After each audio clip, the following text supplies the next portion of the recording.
అందరికీ నమస్కారం. వాజీ వార్తలకు స్వాగతం. ముందుగా ఈనాటి ముఖ్యాంశాలు. శంబర పోలమాంబకు పట్టు వస్త్రాలు సమర్పించిన మంత్రి గుమ్మిడి సంధ్యారాణి. ప్రభుత్వం తరపున ఇవ్వడం పూర్వజన్మ సుకృతమని వెల్లడి.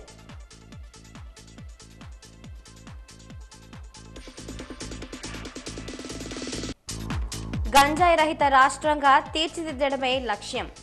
నేరాల నియంత్రణకు చర్యలు చేపట్టాలన్న డీజీపీ ద్వారకా తిరుమలరావు.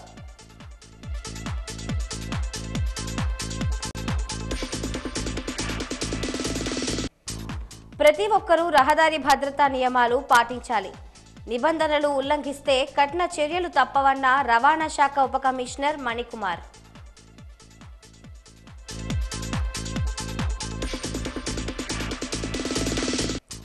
అంబరాన్ని అంటిన శంబర సిరిమాను సంబరం. పోలమాంబ దర్శనానికి పోటెత్తిన భక్తజనం.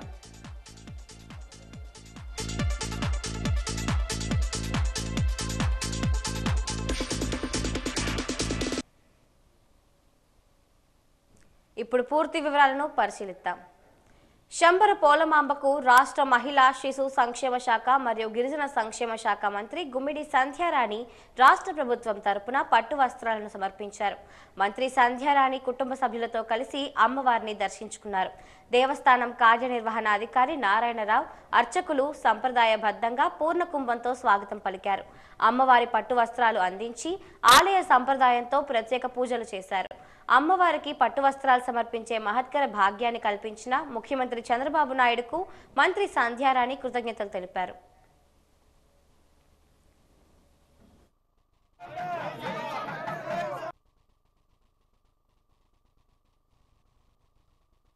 రాష్ట్ర డీజీపీ సిహెచ్ ద్వారకా తిరుమలరావు జిల్లా పోలీస్ కార్యాలయాన్ని ఈ రోజు సందర్శించారు. ఆయనకు జిల్లా ఎస్పీ వకుల్ జిందాల్, కమాండెంట్ మాలికా గార్గ్, పార్వతీపురం మన్యం జిల్లా ఎస్పీ ఎస్వి మాధవ్ రెడ్డిలు పూల మొక్కలను అందజేసి ఘనంగా స్వాగతం పలికారు. అనంతరం పోలీసుల నుండి గౌరవ వందనం స్వీకరించి జిల్లా పోలీస్ కార్యాలయంలో పోలీసు అధికారులతో సమావేశమై శాంతి భద్రతల పరిరక్షణకు, నేరాల నియంత్రణకు జిల్లా పోలీస్ శాఖ చేపట్టిన చర్యలను సమీక్షించారు. ఈ సందర్భంగా రాష్ట్ర డీసీపీ సిహెచ్ ద్వారకా తిరుమలరావు మాట్లాడుతూ, నేరాలు నమోదైన తర్వాత వాటిని ఛేదించుట కంటే నేరాలు జరగకుండా నియంత్రించేందుకు చర్యలు చేపట్టాలని అన్నారు. రాష్ట్రంలో గంజాయి నియంత్రణకు చర్యలు చేపట్టి గంజాయి అక్రమ రవాణాను అరికట్టామని, ఆయా కేసుల్లో కీలకంగా ఉన్న నిందితులను అరెస్ట్ చేసి గంజాయిపై ఉక్కుపాదం మోపామని అన్నారు. మాదక ద్రవ్యాల నియంత్రణకు జిల్లా ఎస్పీ వకుల్ జిందాల్ చేపట్టిన సంకల్పం కార్యక్రమం అందరికీ స్ఫూర్తిదాయకమన్నారు.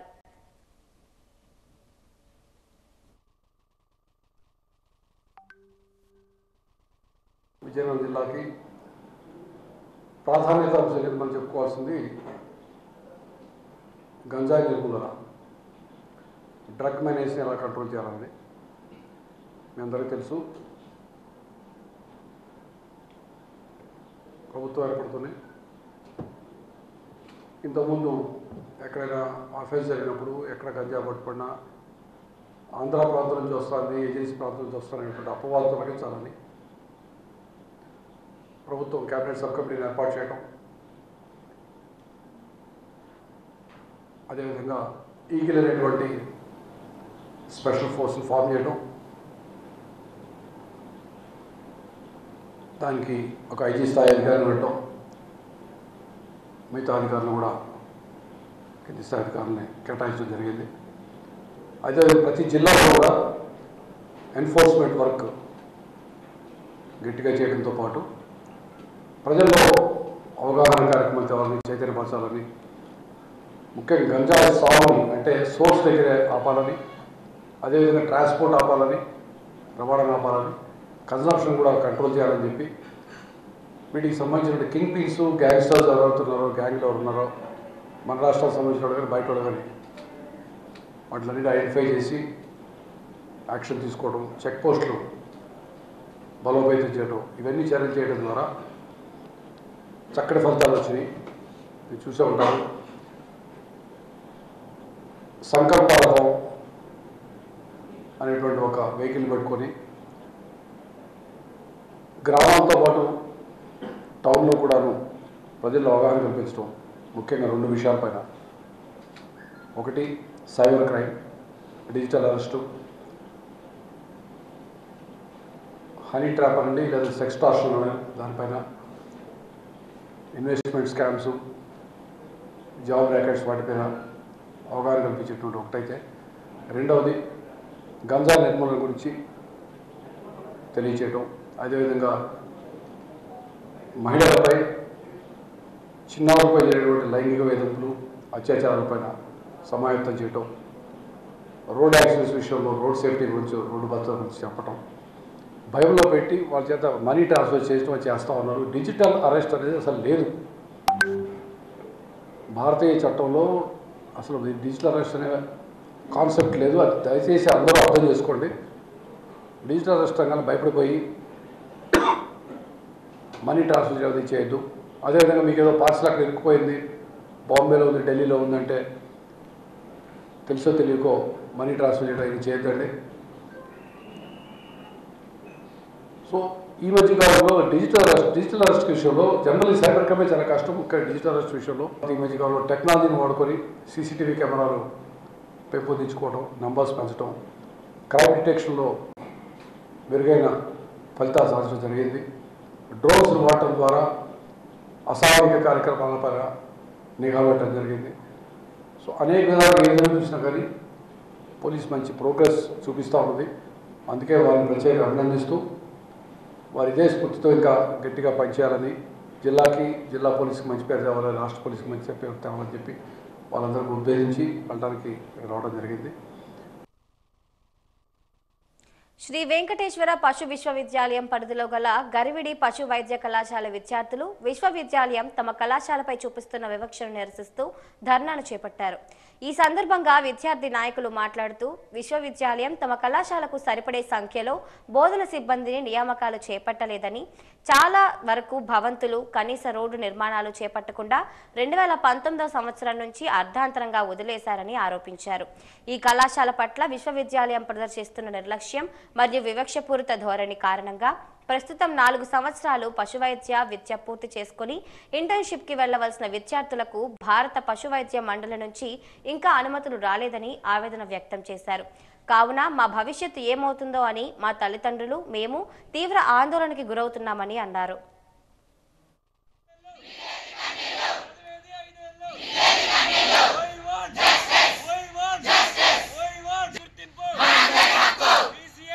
కాలేజీకి గుర్తింపు ఇప్పటిదాకా లేదు. రేపొద్దున మేము 2 నెలల్లో బయటికి వెళ్ళిపోతున్నాము. బయటికి వెళ్ళిపోవాలంటే మేము ఇంటర్న్షిప్కి వెళ్ళాలన్నా, ఎక్కడ వెళ్ళాలన్నా, ఏ చేయాలన్నా మాకు ఆ గుర్తింపు కావాలి. ఆ గుర్తింపు లేకపోతే మేము బయటికి వెళ్ళి ఎక్కడ ఏం చేయలేము. అది ప్రైవేట్ క్లినిక్ అయినా, మేము కాంపిటేటివ్ ఎగ్జామ్స్ చేయాలన్నా, ఏం చేయాలన్నా మాకు ఆ గుర్తింపు లేదు.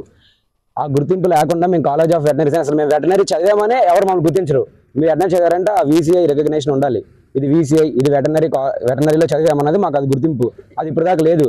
అది లేనప్పుడు యూనివర్సిటీ ఇన్నాళ్ళు ఇక్కడ మేము 2021లో జాయిన్ అయ్యాం. అప్పటి నుంచి ఇప్పుడు దాకా ఎటువంటి కొంచెం మార్పు తప్ప ఎటువంటి ఇది లేదు. వచ్చింది ఫస్ట్ 2 సంవత్సరాలకు ఉందని మాకు చెప్పారు. కానీ ఇప్పుడు బయటికి వెళ్ళిపోయేటప్పుడు లేదు గుర్తింపు. 3వ 4వ సంవత్సరానికి లేదు. ఈ గుర్తింపు లేకుండా మేము ఎక్కడికి వెళ్ళినా అసలు మనం వెటనరీ చేసామన్న ఇదే గుర్తింపే. ఆ గుర్తింపు అంటే మేము వేరే క్యాంపస్లతో సరిపడా మార్కులు తెచ్చుకున్నా, వేరే క్యాంపస్ సరిపడా అన్ని మేము చేసినా కానీ వాళ్ళకి మాకు డిఫరెన్స్ ఎక్కడ వచ్చిందంటే ఈ గుర్తింపు లేకపోతే మమ్మల్ని ఎవరు గుర్తించరు.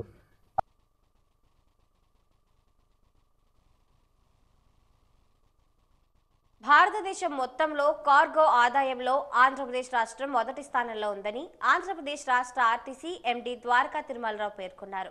ఈ రోజు విజయనగరంలో పర్యటించారు. ఈ సందర్భంగా ఆయన మాట్లాడుతూ కార్గో సేవలను విస్తృతం చేసి తద్వారా వచ్చే ఆదాయంతో ఆర్టీసీ అప్పులను త్వరలోనే తగ్గిస్తామని ఆశాభావం వ్యక్తం చేశారు. వచ్చే ఏడాదిలోపు ఎలక్ట్రికల్ బస్సులను కూడా ప్రవేశపెట్టి తద్వారా ఆర్టీసీ ఆదాయాన్ని పెంచడానికి అన్ని విధాలుగా ప్రయత్నిస్తామని అన్నారు. గత 30 సంవత్సరాలుగా ఒక్క యాక్సిడెంట్ కూడా జరగకుండా ప్రయాణికులను సురక్షితంగా తమ గమ్యస్థానాలకు చేర్చిన L Shivaji, D Raju, Y ముత్యాలను ప్రశంసా పత్రాలు మరియు నగదు బహుమతితో సత్కరించారు.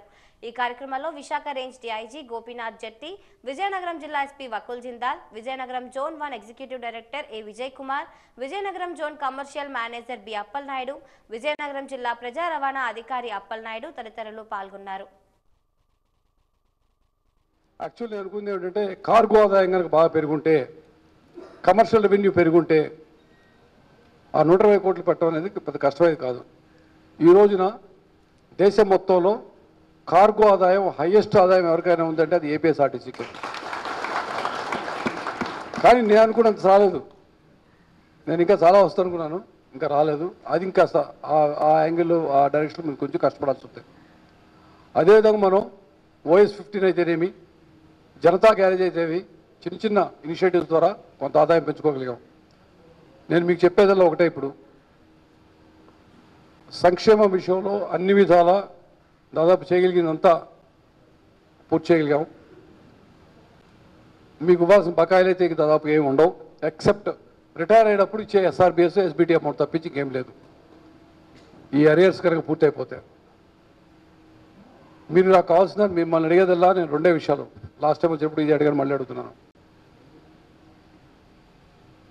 ఈ మధ్యకాలంలో మనం కొత్త బస్సులు ఏర్పాటు చేసుకున్నాం, డీజిల్ బస్సులు. వచ్చే సంవత్సరంలోపు ఎలక్ట్రిక్ బస్సులు కూడా ప్రొక్యూర్ చేయడానికి మనం సన్నాహాలు ప్రారంభించాం. ఆల్రెడీ గవర్నమెంట్ ఆఫ్ ఇండియాకి రాసాం. గవర్నమెంట్ ఆఫ్ ఇండియా ఒక పర్టికులర్ స్టేట్ గవర్నమెంట్ తరఫున గ్యారంటీ ఇవ్వమన్నారు. అది స్టేట్ గవర్నమెంట్ ఈ మధ్యనే గ్యారంటీ ఇచ్చారు. చాలా కాలంగా మనం పెండింగ్లో ఉన్న విషయం అది. ఈ మధ్య ముఖ్యమంత్రి గారి దృష్టికి తీసుకెళ్ళినప్పుడు అది కూడా ఇవ్వడం జరిగింది. సో అది ఇవ్వటం వలన మనకు ఒక 950 ఎలక్ట్రిక్ బస్సులు కొనుగోలు చేయడానికి కేంద్ర ప్రభుత్వం నుంచి సానుకూలత లభించింది.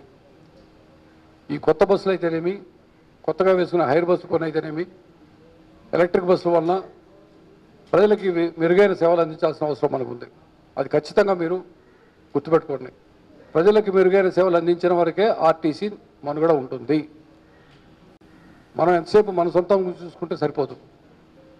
మనం ఎప్పుడు సొంతం అంటే మనం అది ప్రజలకు మెరుగైన సేవలు అందించి తద్వారా వేరే ఆర్టీసీ బస్సు జోలికి వెళ్లకుండా, ఫర్ ఎగ్జాంపుల్ హైదరాబాద్ విజయవాడకి వెళ్ళాలంటే ఏపీఎస్ఆర్టీసీ బస్సు ఎక్కి ఉండాలా. తిరుపతి నుంచి చెన్నైకి వెళ్ళాలంటే ఏపీఎస్ఆర్టీసీ బస్సు ఎక్కాలి, అందుకని తమిళనాడు బస్సు ఎక్కకూడదు.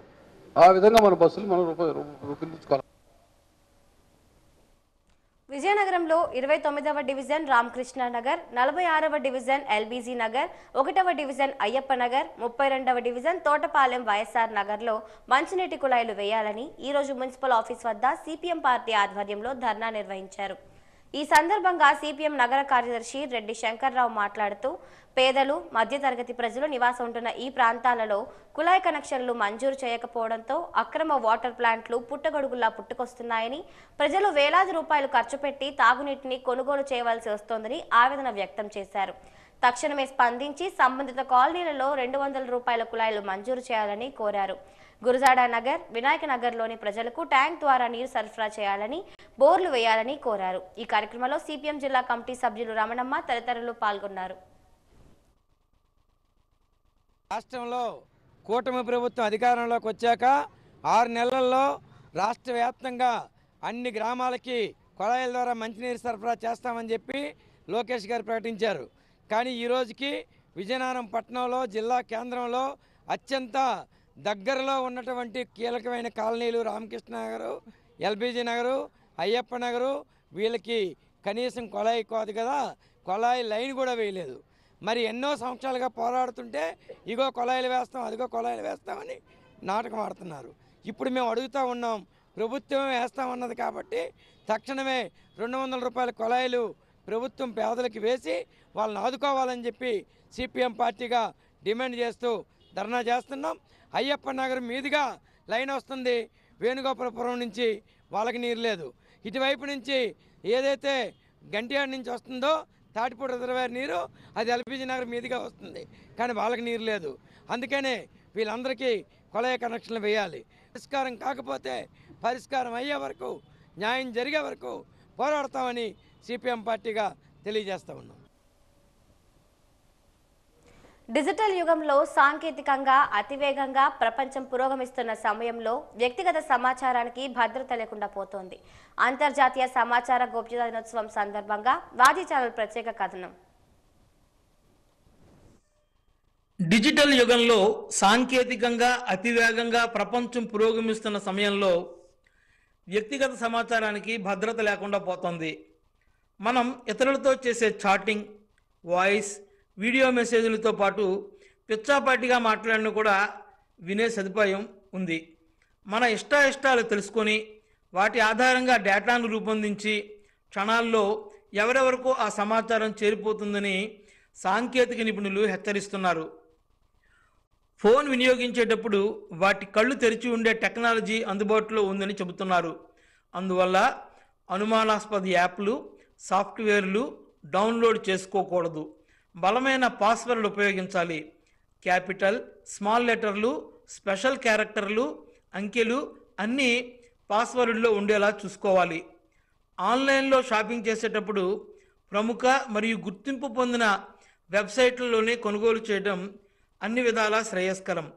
ఆన్లైన్లో కొనుగోలు చేసేటప్పుడు క్రెడిట్ కార్డు లేదా డెబిట్ కార్డు వినియోగిస్తాం కాబట్టి అన్ని రకాల జాగ్రత్తలు తీసుకోవాల్సిన అవసరం ఎంతైనా ఉంది.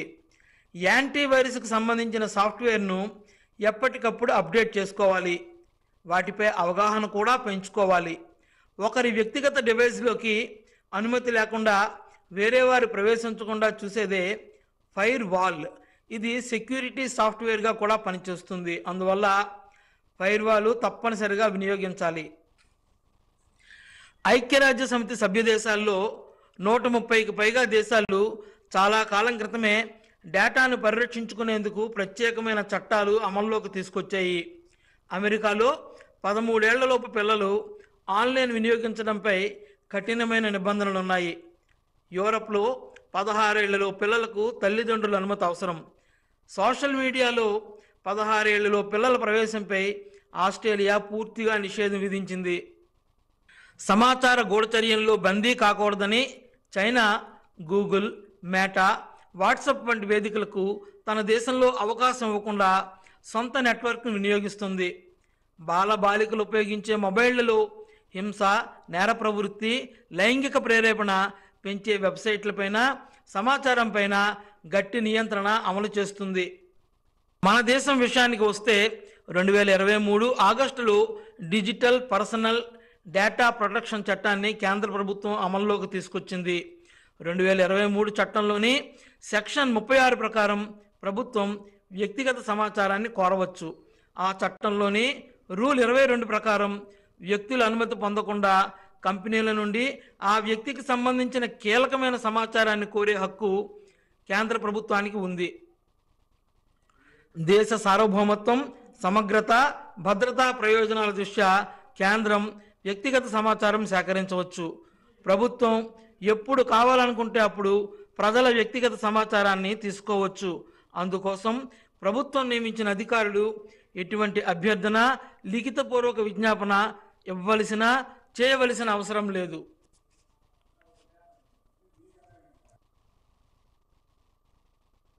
సాగి శివసీతారామరాజు కళాపీఠం ఆధ్వర్యంలో శ్రీ శ్రీ శ్రీ పైడితల్లి అమ్మవారి అవతరణ దినోత్సవం ఈరోజు నిర్వహించారు. ఈ సందర్భంగా ఎస్ఎస్ రాజు మాట్లాడుతూ బొబ్బిలి యుద్ధంలో పెద విజయరామరాజు విజయం సాధించి నాటి రాత్రి గుడారంలో నిద్రిస్తూ ఉండగా తాండ్ర పాపారాయుడు విజయరామరాజును హత్య చేశారని, ఆ వార్త విన్న విజయరామరాజు చెల్లెలు పెద్ద చెరువులో దూకి ఆత్మాహుతి చేసుకున్నారని అన్నారు. ఆ నేపథ్యంలో శ్రీ శ్రీ శ్రీ పైడితల్లి అమ్మవారి అవతరణ దినోత్సవం నిర్వహించామని అన్నారు. 1924లో అలక్ నారాయణ్ గజపతి మూలాంతర్ల వద్ద ఉన్న గుడిని నిర్మించారని అన్నారు. ఈ కార్యక్రమంలో భాగంగా కోట వద్ద నుండి పైడితల్లి చదురుగుడి వరకు ర్యాలీ నిర్వహించారు. చూస్తే 17/1/1757 నాడు బొబ్బిలి యుద్ధం జరిగిందని, ఆ యుద్ధం అయిపోయిన తర్వాత రాత్రి పెద్ద విజయరామరాజు గారు మరణించారని, ఆ మరుసటి రోజు అతని యొక్క చెల్లెలు ఆ వార్త విని పెచ్చర్లో దూకి ఆత్మాహుతి చేసుకున్నారని, అదే రోజు మళ్ళీ జాలర్లను పత్తివాడి కుటుంబీకులు గాలించగా ఆవిడ ప్రతిమగా దొరికితే వనంగూడిలోనే ఆవిడ ప్రతిమను ప్రతిష్ఠ చేసి అమ్మవారిగా కొలుస్తున్నారని, 1924లో అలకనాయన గజపతి గారు వనంగూడి దూరంగా ఉంది, విజయనగరం లోకల్గా ఉండే భక్తులు వెళ్ళడం కష్టమని 1924లో ఇక్కడ మళ్ళీ గుడి కట్టించారని చరిత్రలో ఉండేది.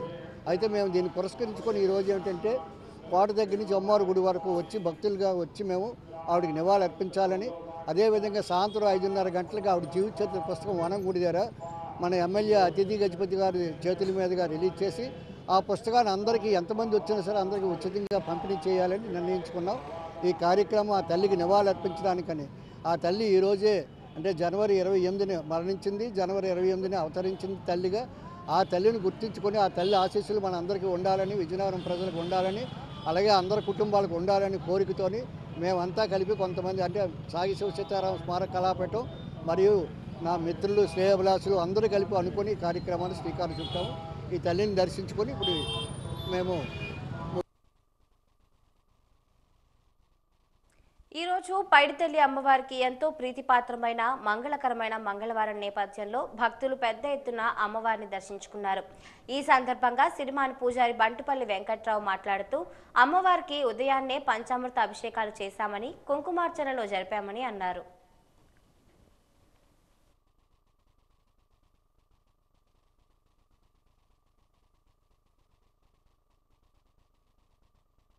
మంగళవారం కూడా అమ్మవారికి అభిషేకం పంచాభిషేకంతో ముందుగా అమ్మవారిని అభిషేకం చేయడం, తర్వాత ప్రత్యేకించి కుంకుమ పూజ చేయడం, తర్వాత భక్తులకి సందర్శించడం కూడా జరిగింది.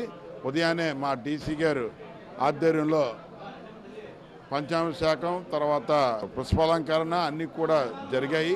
అలాగే ఉదయం నుండి ఈరోజు మంగళకరమైన రోజు కాబట్టి లైన్లో నుండి చాలామంది భక్తులు కూడా అమ్మవారిని దర్శించుకొని ఆరోగ్యాల అష్టైశ్వర్యాలు కూడా పొందుతున్నారు.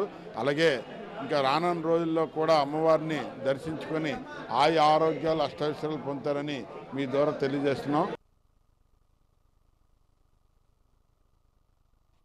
కోడి రామ్మూర్తి వ్యాయామ సమాజం ఆధ్వర్యంలో విజయనగరంలో నిర్వహించిన కలియుగ భీమ కోడి రామ్మూర్తి నాయుడు ఆరాధన ఉత్సవం ఘనంగా నిర్వహించారు. ఈ కార్యక్రమానికి ముఖ్య అతిథిగా ఎమ్మెల్యే పూసపాటి అదితి గజపతిరాజు పాల్గొన్నారు. ఆ మహనీయుడి విగ్రహానికి పూలమాలలు వేసి నివాళులు అర్పించారు. ప్రజలందరూ సంతోషంగా ఆనందంగా ఉండాలని, ఆరోగ్యకర జీవనం గడపాలని ఆమె సూచించారు. కూటమి ప్రభుత్వం క్రీడలు, క్రీడాకారులను ప్రోత్సహిస్తుందని ఆమె చెప్పారు. ప్రజలందరూ ఆనందంగా ఉండాలని ముఖ్యమంత్రి చంద్రబాబు లక్ష్యమని వివరించారు. ఈ కార్యక్రమంలో పెనుమజ్జి విజయలక్ష్మి, పెద్ది లక్ష్మీనారాయణ తదితరులు పాల్గొన్నారు. ఈ సందర్భంగా పెద్ది లక్ష్మీనారాయణ శిష్యులు ప్రవీణ్, ధనరాజులు ప్రదర్శించిన సాహస కృత్యాలు అందరినీ అలరించాయి.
వ్యాయామ సమాజం నుంచి ఎన్నో ఆధిముత్యాలు ముందుకొచ్చి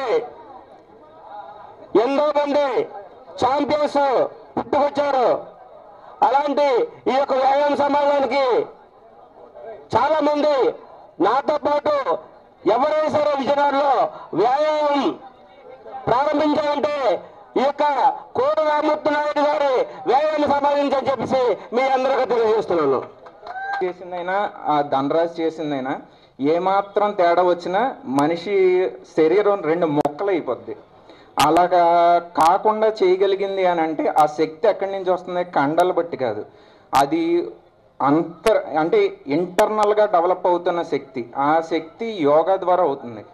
నాకు 3.5 సంవత్సరాలు బట్టి ప్రతిఫలం ఆశించకుండా మా గురువు గారు అభినవ భీముడు శ్రీ పెద్ది లక్ష్మీనారాయణ గారు నాకు నిరంతరం ప్రోత్సాహం ఇస్తూనే ఉన్నారండి.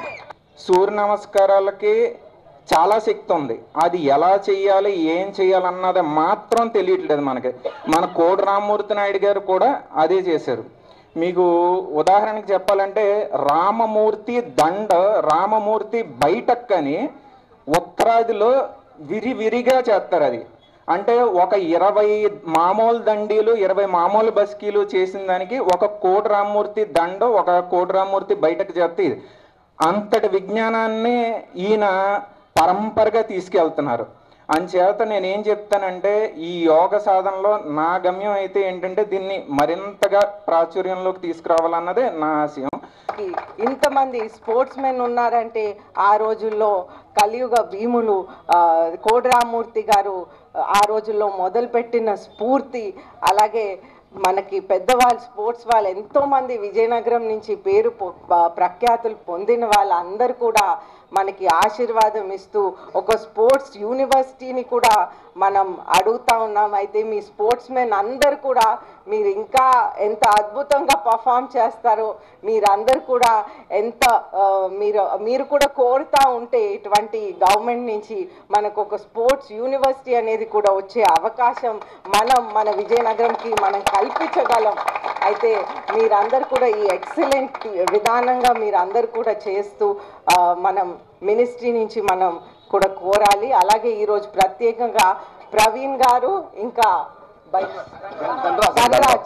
ధనరాజ్ గారు ఇద్దరు కూడా కోటి రామ్మూర్తి గారు చేసినవి ఆ రోజుల్లో కార్లు ఆపారు. అలాగే ఈరోజు ప్రవీణ్ ఏమో కార్ ఆపాడు. అదేవిధంగా ధనరాజ్ అయితే 2 బైక్లు ఆపాడు. వాళ్ళిద్దరు కూడా ప్రొఫెషనల్గా వర్క్ చేస్తూ ఉన్నారు. ఇద్దరు కూడా ఇంట్రెస్ట్ మీద ఇది నేర్చుకున్నారనమాట. ఎలాగైతే బ్రెత్ మనం యోగా ద్వారా బ్రెత్ ద్వారా ఇటువంటి ఎక్సలెంట్ పర్ఫార్మెన్సెస్ మనం చేయగలం అనేది ఇది చూపిస్తా మనందరికీ ఒక ఎక్సలెంట్ది చూపించారు ఇప్పుడు. అయితే ఇవన్నీ కూడా మన విజయనగరంలో ఎల్లకాలం బతుకుండాలని, మీరు కూడా ఎన్నో గురువుల్ని కూడా తయారు చేయాలని కోరుకుంటూ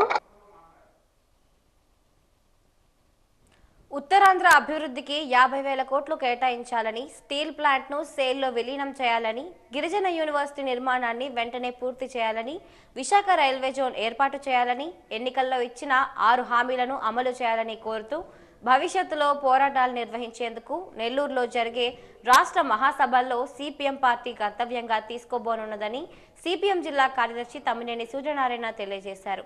స్థానిక ఎల్బీజీ భవనంలో జరిగిన పత్రికా విలేకరుల సమావేశంలో ఆ పార్టీ రాష్ట్ర మహాసభల గోడపత్రికను విడుదల చేశారు.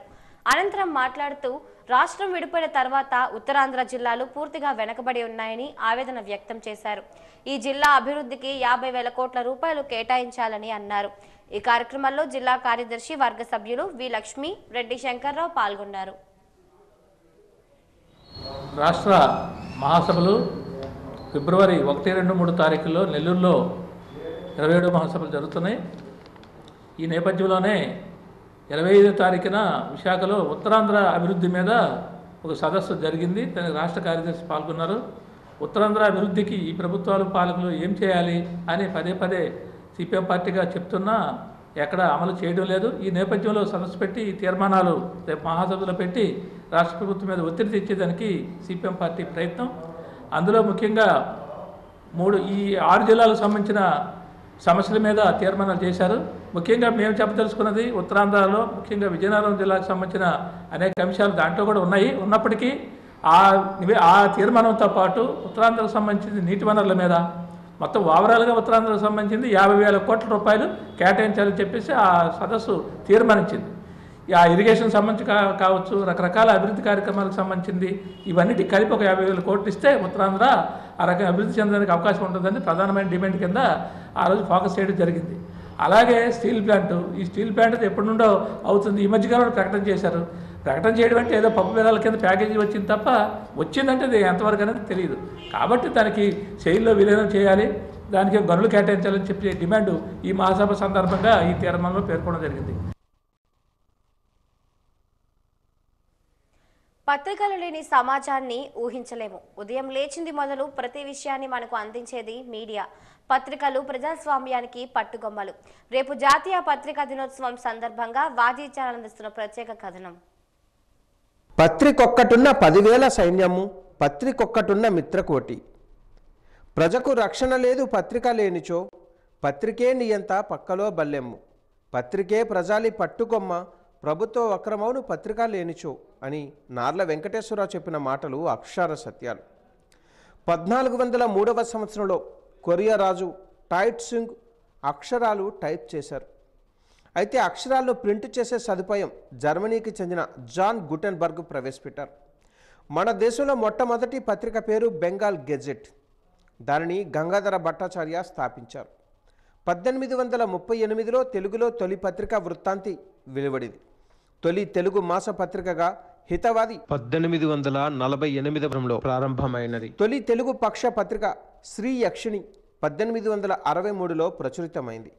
తొలి తెలుగు బాలల పత్రికగా జనవిధుని ప్రాచుర్యం పొందింది. పత్రికా రంగానికి ఫోర్త్ ఎస్టేట్ అని ఇంగ్లాండ్ దేశానికి చెందిన ఎడ్మండ్ బర్గ్ అభివర్ణించారు. మనం మానవుల పాలన క్రిందన ఉదయం వెలువడే దినపత్రికల కింద జీవిస్తున్నామని వెంజెల్ అన్నారు. పాత్రికేయత అత్యంత విలువైనదని, గొప్ప సంపాదకుడు తన పత్రిక ద్వారా ప్రభుత్వాన్ని తర్వాత ప్రజలను పరిపాలిస్తాడు అని థామస్ కార్లైల్ అభివర్ణించారు. ఈ ప్రపంచంలో పత్రికలే మొట్టమొదటి అధికార కేంద్రాలు అని సామ్యూల్ బేట్స్ అన్నారు. యంగ్ ఇండియా, నవజీవన్, హరిజన్, హరిజన బంధు, హరిజన సేవక్ వంటి పత్రికలకు మహాత్మా గాంధీ నడిపారు. న్యూస్ ఇండియా, కామన్వెల్త్ వంటి పత్రికలను అని బీసెంట్ నిర్వహించారు. వాయిస్ ఆఫ్ ఇండియా అనే పత్రికను దాదాబాయి నవరోజీ, కేసరి, మరాఠా అనే పత్రికలను బాలగంగాధర్ తిలక్ స్వాతంత్ర ఉద్యమంలో నడిపారు. హితవాది అనే పత్రికను గోపాలకృష్ణ గోఖలే, ఆల్ హిలాల్ అనే పత్రికను మౌలానా అబుల్ కలాం ఆజాద్, ఇండిపెండెంట్ అనే పత్రికను మోతీలాల్ నెహ్రూ, ది లీడర్, హిందుస్థాన్ అనే పత్రికలను మదన్ మోహన్ మాలవ్య, వందే మాతరం అనే పత్రికను అరవింద్ ఘోష్, న్యూస్ ఇండియా అనే పత్రికను బిపిన్ చంద్రపాల్, మూక్ నాయక్ అనే పత్రికను అంబేద్కర్ నడిపి తమ భావాలను ప్రజలతో పంచుకున్నారు. ఉద్బోధ అనే పత్రిక ద్వారా స్వామి వివేకానంద తమ సందేశాలను భక్తులకు అందించేవారు. విలువైన, నాణ్యమైన, ఖచ్చితమైన సమాచారాన్ని అందించే పత్రికలకు ప్రజలలో ఎప్పుడూ ఆదరణ ఉంటుంది. సమాజాన్ని జాగృతం చేసే పత్రిక విలువ అమూల్యమైనది.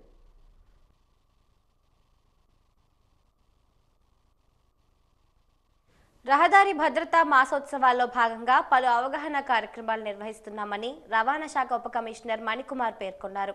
రవాణా శాఖ ఉప కార్యాలయంలో ఈరోజు ఆయన వాజీ న్యూస్తో మాట్లాడారు. ప్రతి ఒక్క వాహనదారుడు రహదారి భద్రతా నియమాలను పాటించాలని సూచించారు.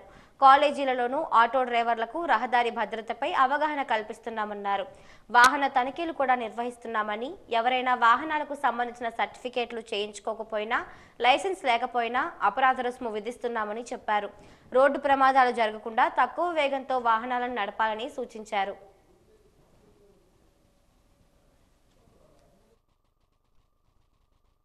హెల్మెట్లు ధరించడం అనేది అంటే ఇక్కడ నేను వచ్చిన తర్వాత దాదాపుగా 10 యాక్సిడెంట్లు, దాదాపుగా 10 మంది పిల్లలు చనిపోవటం అనేది చూసాం. సో దీంట్లో ప్రయారిటీ హెల్మెట్లు పెట్టుకోవటం అనేది టాప్ ప్రయారిటీ మనం ఆలోచించేస్తూ ఉన్నాము. దాని గురించి ముందు అవగాహన కల్పించాలని, తర్వాత దాని మీద అయినా సరే ప్రజలు కనుక వాళ్ళు ఎవరైతే వాహనదారులు ఉన్నారో వాళ్ళు వినకపోతే వాళ్ళ మీద కఠిన చర్యలకు తీసుకోవడానికి కూడా డిపార్ట్మెంట్ వెనక తగ్గకూడదని కూడా ఒక డెసిషన్ తీసుకోవడం. ఇందులో భాగంగానే గత 3 నెలల్లో కనీసం ఒక 60 డ్రైవింగ్ లైసెన్సులు సస్పెండ్ చేయడం కూడా జరిగింది 3 నెలల పాటు. సో ఆ రకంగా అయినా కూడా పబ్లిక్లో భేద దండోపాయాలు అంటారు, ఆ రకంగా మనం ఏదో రకంగా దాన్ని ఇంప్లిమెంట్ చేయాలనే దాన్ని మనం ఆలోచించేస్తున్నాం. ప్రయారిటీ వచ్చి ఎడ్యుకేషనల్ ఇన్స్టిట్యూషన్స్, అలాగే బస్సులు, కాంట్రాక్ట్ క్యారేజెస్. గత 3 నెలల్లో సెప్టెంబరు, అక్టోబరు, నవంబర్ నెలల్లో నెలకి రమారమి 1000 నుంచి 1100 కేసులు మనం దీని మీద బుక్ చేయటము, ఎక్కడైతే ఫిట్నెస్ లేకపోవటము, ఓవర్లోడ్లు ఉండటము, అనాథరైజ్డ్గా వెళ్ళిపోవటము, వీటన్నిటి మీద కఠిన చర్యలకే మేము పూనుకున్నాము. దాదాపుగా 1.5 కోటి దాకా కూడాను దీని మీద కలెక్ట్ చేయడం కూడా జరిగింది. స్పీడ్ గన్లు ఉన్నాయండి. వాటిలో చిన్న టెక్నికల్ ప్రాబ్లం వచ్చి వీటిని యాక్చువల్గా వాహనకి అనుసంధానం కోసమని విజయవాడ పంపించడం జరిగింది. అవి రాగానే మళ్ళీ వాటితో పాటు మళ్ళీ కూడా మేము దీని మీద చేయడం జరుగుతుంది. హైవేలో మనం చూసాం, భోగాపురం దగ్గర మేజర్ యాక్సిడెంట్స్, 4 కుర్రవాళ్ళు చనిపోవటము, ఆ తర్వాత కూడా మనకి తమిళనాడు నుంచి వచ్చినటువంటి 2 పెద్దవాళ్ళు కూడా అక్కడ చనిపోవటము. తర్వాత రెగ్యులర్గా ఆ NH-16లో మేజర్ యాక్సిడెంట్స్ బాగా జరుగుతూ వస్తూ ఉన్నాయి. సో ఈ స్పీడ్ గన్లు కనుక ఉంటే అది రికార్డ్ చేస్తుంది యాక్చువల్లీ. అంటే దాదాపుగా 1/2 కిలోమీటర్ల ముందు నుంచే దీన్ని ఆ నెంబర్ని వాళ్ళు సీట్ బెల్ట్ పెట్టుకున్నారా లేదా వీటన్నిటిని రికార్డ్ అవుతుంది. సో వాళ్ళకి వీటి మీద కేసులు బుక్ చేయటము, వాళ్ళని ఎడ్యుకేట్ చేయడం కూడా జరుగుతుంది.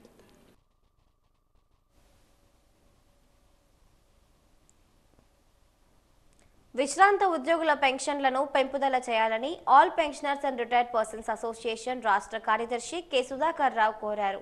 కేఎల్పురం ఎన్పిఆర్ భవన్లో ఈరోజు ఆయన మీడియాతో మాట్లాడారు. ఫిబ్రవరి 13వ తేదీన ఢిల్లీలో సదస్సును నిర్వహిస్తున్నామన్నారు. ఢిల్లీలో చేపట్టబోయే సదస్సును పెన్షనర్స్ విజయవంతం చేయాలని పిలుపునిచ్చారు. ఒక పక్క ధరలు పెరిగిపోతున్నాయని, విశ్రాంతి తీసుకున్న ఉద్యోగులకు మాత్రం పెన్షన్లు పెంచడం లేదని ఆవేదన వ్యక్తం చేశారు. 78 లక్షల మంది పెన్షన్దారులు తీవ్రంగా నష్టపోతున్నారని అన్నారు. న్యాయం జరిగేంత వరకు పోరాటం చేస్తామన్నారు. మీడియా సమావేశంలో అసోసియేషన్ రాష్ట్ర ప్రధాన కార్యదర్శి సత్యరాజు తదితరులు పాల్గొన్నారు. ఇట్లాంటి రాష్ట్రాల్లో వృద్ధులకి, సాధారణ వృద్ధులకి ఇస్తున్నటువంటి పెన్షన్ 4,000 రూపాయలు ఉంటే 1,000 రూపాయలు ఉన్న లోపు పెన్షన్లు ఇవ్వటం అనేది చాలా అన్యాయం. రోజు రోజుకి ధరలు పెరుగుతున్నాయి, రూపాయి విలువ పడిపోతుంది. ఈ పరిస్థితుల్లో పెన్షన్ పెంచకుండా ఇన్ని సంవత్సరాల పాటు ఇలా కంటిన్యూ చేయటం అనేది చాలా అనైతికం. ఇది ఏ దేశంలోనూ వృద్ధులకి ఇంత అన్యాయం చేయటం లేదు. ఈ దేశంలో వృద్ధులకి ఆల్రెడీ ఉన్నటువంటి రైల్వే రాయితీని కూడా తీసేసినటువంటి దుర్మార్గమైన ప్రభుత్వం ఈ మోడీ ప్రభుత్వం. ఈ మోడీ ప్రభుత్వానికి పెట్టుబడిదారులు అయిన ఎంపీలు వంతపాడుతున్నారు తప్ప సామాన్యమైనటువంటి సాధారణ కార్మికుల గురించి ఇలాంటి ఈ 37 సంవత్సరాలు 40 సంవత్సరాలు పనిచేసి రిటైర్ అయినటువంటి ఈ పెన్షన్ల గురించి పట్టించుకోవట్లేదు. 78 లక్షల మంది పెన్షన్ల గురించి ఓన్లీ కేరళ, తమిళనాడు, మహారాష్ట్రలో ఉన్నటువంటి ఎంపీలే లోక్సభ కానీ రాజ్యసభ కానీ అనేక సార్లు లేవనెత్తుతున్నారు. ఎంతసేపు కూడా పాత సమాధానమే చెప్పి దాటివేస్తున్నారు. బయట మాత్రం కొంతమంది పుకార్లు పెట్టి యూట్యూబుల ద్వారా రేపు పెరిగిపోతుంది, ఎల్లుండి పెరిగిపోతుందని చెప్పని ప్రచారాలు చేస్తూ జనాల్ని మత్తులో ముంచుతున్నారు, ఉద్యమాలు రానియకుండా. కాబట్టి ఈ పెన్షనర్లకి న్యాయం చేయకపోతే మాత్రం మేము ఊరుకోము. రాబోయే రోజుల్లో ఈ పెన్షన్ ఉత్తరాంధ్ర ప్రజల ఆరాధ్య దైవం శంబర శ్రీ పోలమాంబ అమ్మవారి జాతరలో ప్రధాన ఘట్టమైన సిరిమానోత్సవం ఈరోజు మధ్యాహ్నం శంబర గ్రామంలో అంబరాన్నంటింది. సిరిమానోత్సవాన్ని పురస్కరించుకుని భక్తజనంతో శంబర గ్రామం క్రిక్కిరిసింది. ఎటు చూసినా జనం ప్రభంజనమై భక్తజనంతో శంబర కిటకిటలాడింది. అమ్మవారిని దర్శించుకునేందుకు వేలాది మంది భక్తులు క్యూ లైన్లో భక్తజన సంద్రంగా నిల్చున్నారు. వనం గుడి, చదురుగుడిలో అమ్మను దర్శించుకునేందుకు, తల్లి కరుణా కటాక్షాలు పొందేందుకు భక్తజనం పోటెత్తారు. సిరిమానోత్సవంలో భాగంగా శ్రీ పోలమాంబ అమ్మవారి ఘటాలు ప్రత్యేక పూజలు అందుకుని బాజా భజంత్రీల మధ్య డప్పు వాయిద్యాలతో నూతన వస్త్రాలపై నడుచుకుంటూ యాత్రాస్థలానికి చేరుకున్నారు. అమ్మవారు యాత్రాస్థలంలో ఉండగా పూజారిని తీసుకువచ్చేందుకు వాయిద్యాలతో యాత్రాస్థలం నుండి చదురుగుడికి వెళ్లారు. ఉపవాస దీక్షలో ఉన్న పూజారి చదురుగుడిలో అమ్మవారికి ప్రత్యేక పూజలు చేశారు. అనంతరం పూజారి సిరిమాను అధిరోహించారు. అమ్మవారు బయలుదేరిన వెంటనే సిరిమాను కూడా యాత్రాస్థలం నుండి లక్షలాది మంది భక్తజన జై పోలమాంబ, జై జై పోలమాంబ నినాదాల మధ్య, జయ జయ ధ్వానాల మధ్య పాహిమాం పోలమాంబ తల్లి అంటూ భక్తుల కేరింతల నడుమ సిరిమాను యాత్రాస్థలం నుండి బయలుదేరింది. ఈ సమయంలో సిరిమానోత్సవం తిలకించే భక్తజనులు పులకించిపోయి సిరిమానోత్సవాల్లో పరవశించారు.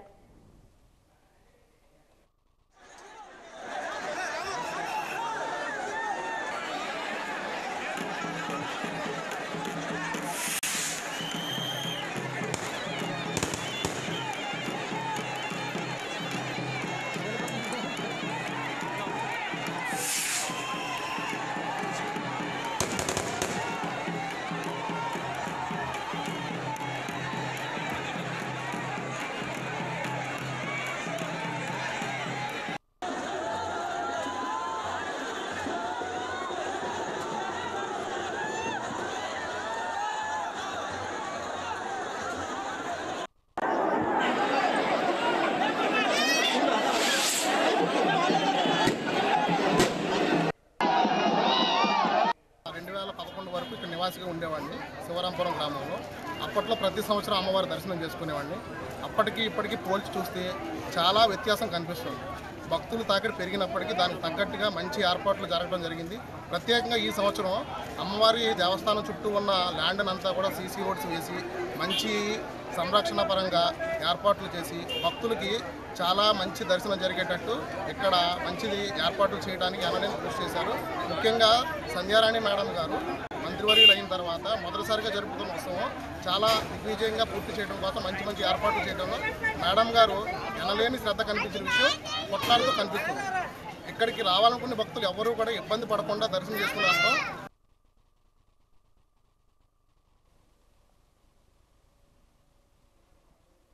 వాజీ వార్తలు ముగిసే ముందు ముఖ్యాంశాలు మరొకసారి. శంబర పోలమాంబకు పట్టు వస్త్రాలు సమర్పించిన మంత్రి గుమ్మిడి సంధ్యారాణి. ప్రభుత్వం తరపున ఇవ్వడం పూర్వజన్మ సుకృతమని వెల్లడి.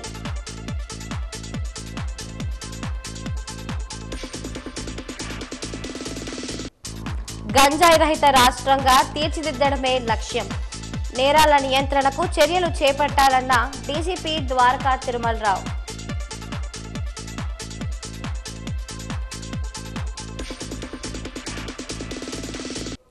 ప్రతి ఒక్కరూ రహదారి భద్రతా నియమాలు పాటించాలి.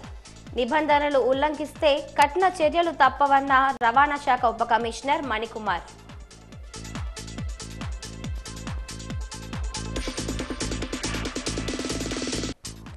అంబరాన్ని అంటిన శంబర సిరిమాను సంబరం. పోలమాంబ దర్శనానికి పోటెత్తిన భక్తజనం.